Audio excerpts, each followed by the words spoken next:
여기 몇십 년 전의 올림픽 경기와 최근의 올림픽 경기가 있습니다. 과거와 현재 선수들의 기량이 확연하게 다릅니다. 양학선 선수가 2012년 금메달을 딴 경기와 80년 전 어떤 선수의 경기를 비교해 봅시다. 80년 전 선수의 실력이 낮아 보이지만 그는 1932년 올림픽 때 2개의 금메달과 1개의 은메달을 딴 선수였습니다. 1908년 런던 올림픽, 공중 2회전 기술이 남자 다이빙 경기에서 위험하다고 금지되었습니다. 지금 그 기술은 10살이면 할 수 있게 되었죠. 이처럼 올림픽 선수의 실력이 발전한 이유는 무엇일까요? 현재 선수의 재능이 더 뛰어나서일까요? 단순히 더 노력해서일까요? 아닙니다. 수십 년 전의 선수들 또한 재능 있다는 평가를 받은 세계적인 선수이며 4년 내내 노력한 선수였습니다. 기록 발전의 핵심은 훈련 방법의 개선에 있습니다. 그리고 그 훈련을 견뎌낸 선수의 근성과 동작 하나하나를 분석한 코치에 있습니다. 최근 심리학은 탁월함의 핵심이 딜리버레이트 프랙티스라는 의식적인 연습 방법에 있다고 꽤 확신합니다. 1만 시간의 법칙을 만들었다고 평가받는 심리학자 안데르스 에릭슨의 책 1만 시간의 재발견을 통해 의식적인 연습이란 무엇인지 알아보겠습니다.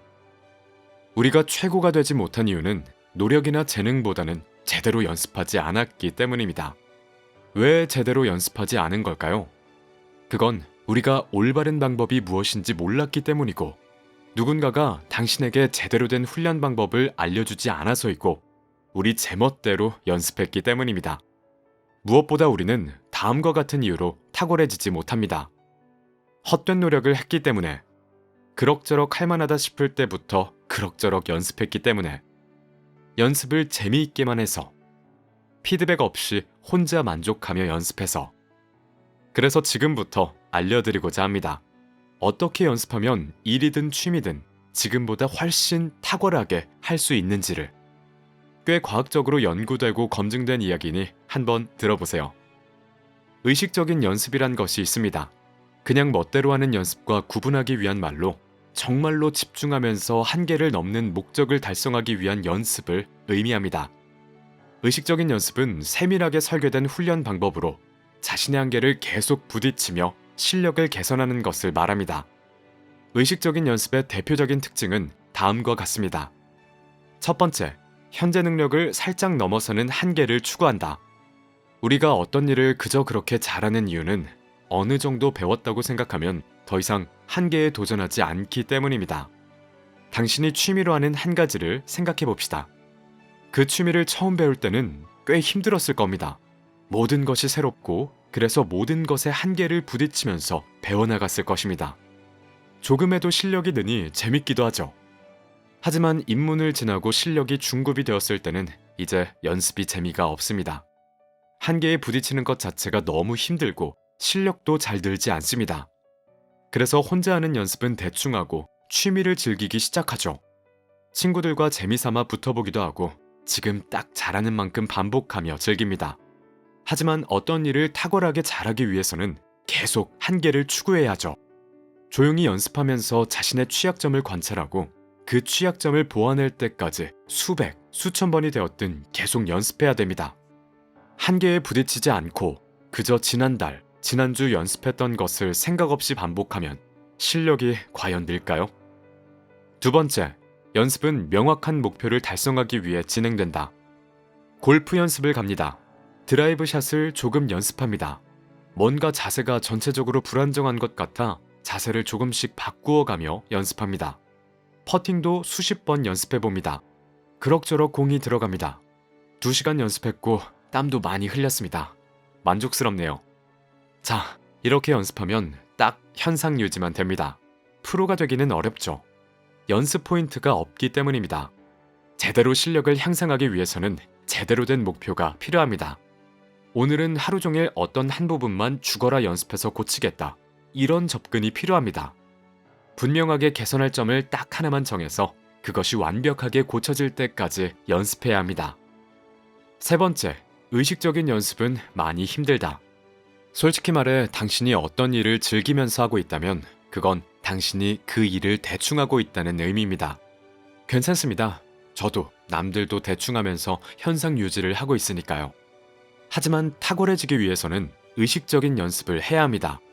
의식적인 연습은 한계에 도전해야 하며 구체적인 한 부분을 반복적으로 연습해야 하는 것이기에 대부분 더럽게 힘들고 재미없습니다.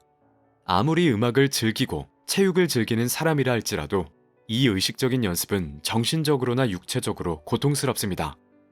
얼마나 힘들고 재미없냐면 세계 최고도 이런 연습을 하루 4시간을 하기 힘들 정도라고 합니다. 우리의 지난날을 돌아보면 알 수 있습니다.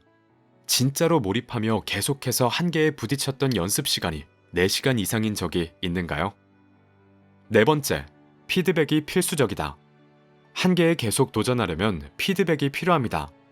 처음엔 그 분야의 전문가나 코치한테 배우는 것이 좋습니다.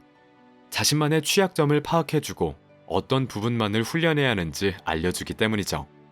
그러다 실력이 조금 쌓이면 스스로 자신을 모니터하면서 개선점을 찾을 수 있습니다. 어떤 부분이 지금 내 성장에 걸림돌이 되는가, 이를 파악하고 피드백을 통해 개선되고 있는지 확인하는 것이 핵심입니다. 코치가 없다면 자신만의 핵심 지표를 만들어두고 자신이 측정해야 합니다. 스스로 피드백을 주는 것이죠. 여기까지입니다. 의식적인 연습에 관한 최근 과학의 연구는 많은 사람에게 큰 설렘을 줍니다. 올바른 방법으로 한계에 도전하면 어떠한 사람이라도 최고가 될 수 있다고 말하기 때문이죠. 하지만 불평등에 관한 문제는 여기서도 예외 없이 작용합니다. 초기 의식적인 연습에는 유능한 강사, 코치가 필요하기 때문이죠. 누군가는 어렸을 때부터 좋은 코치 밑에서 기초훈련을 받으면서 어떤 점을 개선해야 하는지 분명한 피드백을 받을 때 누구는 유튜브를 보고 인터넷 자료를 뒤집니다. 그러나 아이러니하게 다행인 것이 있습니다. 의식적인 연습이 많이 힘들고 재미가 없다는 점입니다. 의식적인 연습은 부와 상관없이 힘들다는 것입니다. 그로 인해 99%의 사람이 적당히 잘할 때 의식적인 연습을 그만두고 현상 유지를 즐깁니다. 아무리 돈이 많다 하더라도 결국 의식적인 연습의 대부분은 혼자서 진행하는 자신과의 싸움입니다. 그래서 정말 세계적으로 한 분야에 탁월한 사람들을 보면 부모의 재산과 상관성이 크지 않죠. 맞습니다. 결국 노력을 얘기하려는 것입니다. 노력과 다르게 여기서 제가 말하려는 것은 올바른 노력입니다. 한계에 계속 부딪히는 의식적인 연습으로 이루어진 노력이 우리는 부족했습니다. 그렇다면 자신의 한계는 어떻게 알 수 있을까요?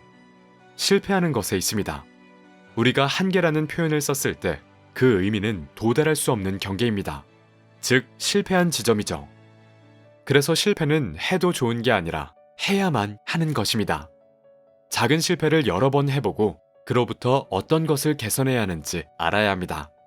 그래서 고수한테 깨져보기도 하고 부족한 실력을 사람들한테 공개하면서 피드백인지 욕인지 헷갈리는 반응도 받아봐야 하는 것입니다. 그것이 전문가로 가는 여정입니다.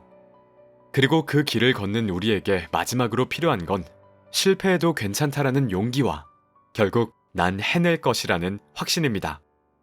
책그림이었습니다. 감사합니다.